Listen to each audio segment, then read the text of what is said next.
Hey guys, it's Landon with A1 Comics. Thank you so much for joining me. Today we're going to talk about comic storage solutions and the various products associated with accomplishing that. Not all comics come in a CGC plastic case. We get a lot of questions here in the store about how to preserve comics, what supplies to use, when to go ultra premium, and when to just kind of do a little more economic. So we have bags and boards, boxes, all of those things we're going to cover today. And to help me with that is the owner and founder of A1 Comics, my father, Brian Peets. Well, that's true. I am Brian Peets, and at the moment I am the owner. Soon to hand it over to the younger generation, I hope. But what we wanted to talk about today was a little bit about comic storage and how important it is. So a lot of people invest a lot of money into their comics and their comic collections. Some people have extremely large collections, multiple books. Some people have a much smaller grouping of books. All can fit in maybe just one box, but maybe high value. So preservation and storage is extremely important. And we're going to talk about bags and boards, boxes, temperature, and what kind of environment you actually want to store your comics in. Okay, so one of the things with comics is an extremely visual medium. So we always want to share those images with each other.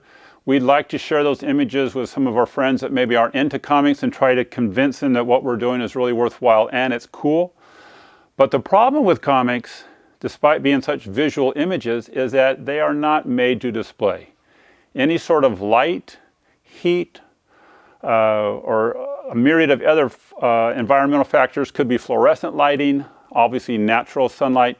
It will fade the books, it will damage the paper, and then your comic will not be in the same condition as it was when you purchased it. So unfortunately, at a minimum, you have to have your books probably bagged and boarded, but more importantly, in a box, in a cool corner in your house. So sometimes that's an interior closet. Maybe you're lucky enough to have your man cave or she shed or whatever like that, but someplace out of the light, out of the heat. Very important.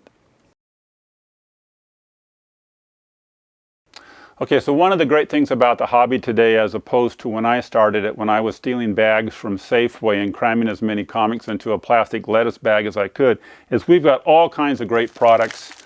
You see them in every comic shop. We certainly have a plethora of different types of bags, boards, and protective materials here. And again, luckily for us, most of the materials are really, really good. So the most common size is current. That fits all the modern comics. These bags are totally acid-free at time of manufacture, and they stay that way. They're also high clarity. They're made out of polypropylene.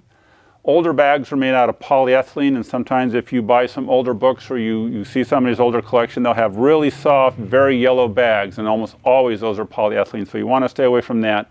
If you're buying new bags, there's almost no chance you would get a polyethylene, it'd be polypropylene.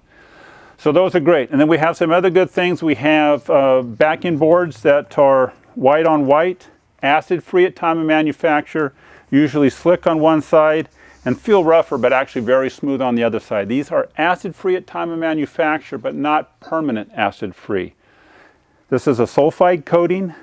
If you're using it to store your older books, say Bronze Age, 1970s, back in the Silver Age, 1960s, quite often after several years, they'll end up looking like this. So they start to yellow, they start to react with the acid that's in the paper of the comic itself. So particularly for the older books, stuff prior to 1990, you don't necessarily want to use this long term. What we have for that, we have an acid-free board, which is pretty much white on white both sides. It again kind of has that rough feel, but it's very, very smooth. This is an acid-free at time of manufacture with a built-in buffer. So it's going to negate any acids that are in the older comics. So if you get, again, a 15 center from the late Silver Age, it's going to have a lot of acid in the paper. The buffer is going to neutralize that. There won't be any of this spotting that we saw with some of the other books from these other boards. So that's extremely important. And then what I like to do as far as bags and boards, almost always use an acid-free board for my best books. I don't have any problem using the polypropylene bags. And I'll just pick up a book, get rid of the old stuff, slide it in, and there it sits, very nice and pretty and extremely well protected. And if you're really concerned about space, and if you're concerned about not putting all your books with a spine on the same side, Then what you do on the back side, you just go ahead and slip another one in. You've got front and back, spines are on opposite sides. Tape it over, but don't use tape. So what I should say is fasten it over. I use a little Avery dots. Works extremely well. The great thing about it is, while they'll hold the flap down, they don't stick to your comic if you end up pulling a book out.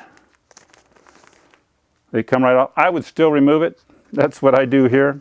But tape, I have seen too many people catch their books with tape. I saw a guy catch his Fantastic Four #1 with tape. Really painful experience, so you want to stay away from tape as much as possible. So that's a great thing. And then if you want to go even further, we could put all this back together one more time. So I'm going to hold the flap up with a sticker, put this in, do the same thing on the back side. Let's go ahead and put this guy back in. Fold it over. That's a bad lesson. I should have learned that from my kids. You know, it's like, do as I say, not as I do. So take that sticker off. But if you're really concerned about it, you can put it in a Mylar. Mylars are great. They're extremely light. They're very flexible, but they have really stiff corners. So even if you were to drop your book on the floor, chances are you're not going to damage any of the corners. And again, that's really important. In my own collection, actually, I just store all my books just like this. 2 books to a bag and a board, and just put them off in numerical order in one of the boxes. Works very well.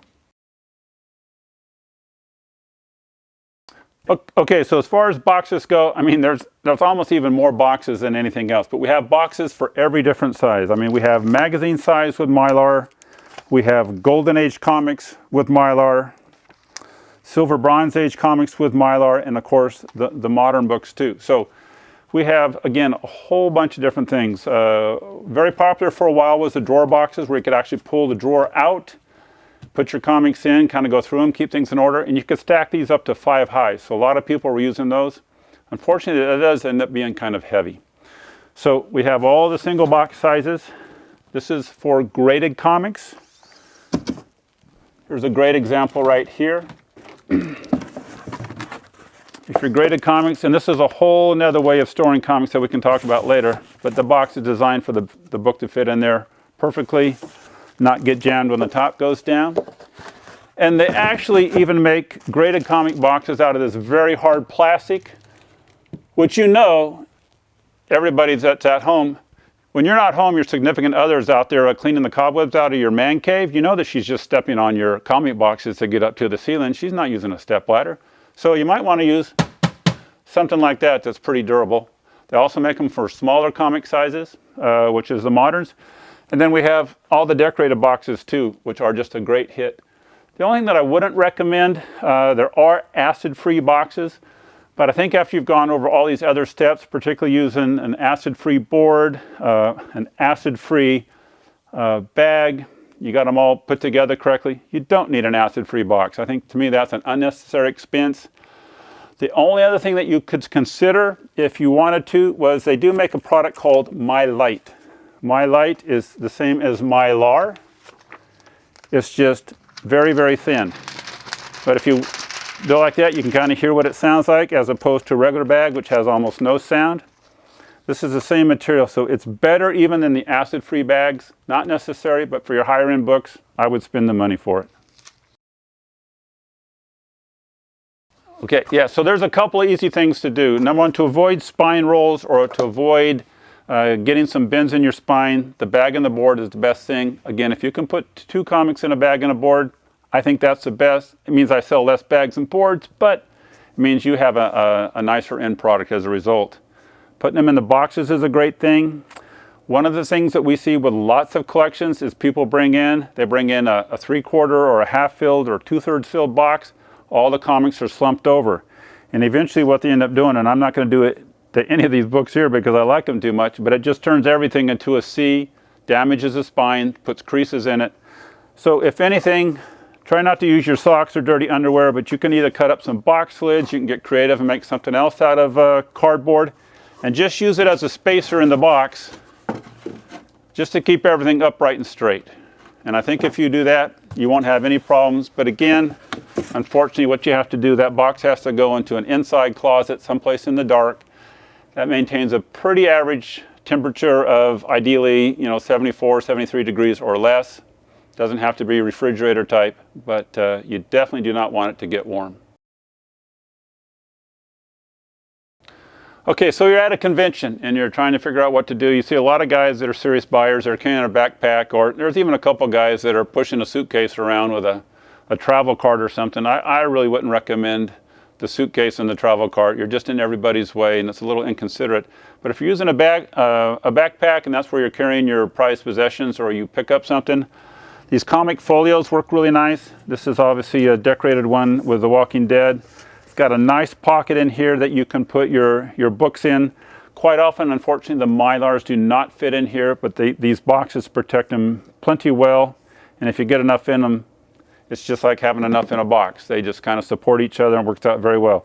Now, this Walking Dead comes with a little bag of desiccant to keep any moisture away. I would toss that. I think it can do more damage just from a physical point of view if you forget that it's in there.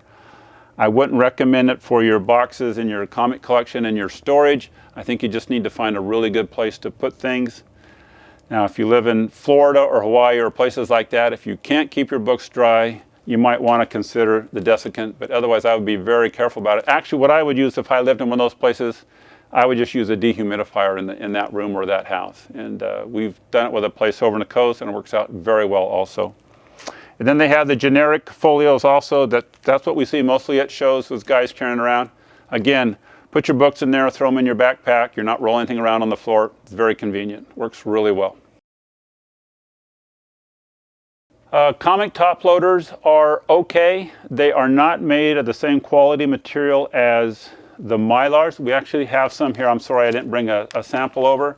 So they're very much like the Mylars, except they have a heavy, heavy edge on three sides. Much stiffer material. Do not have the same clarity as a Mylar. So for us, from a retail point of view, we're not going to use them because they just don't show things as well, don't present as well. But boy, they would be even better for any chance of preventing physical damage to your comic, but I think it's an overkill myself.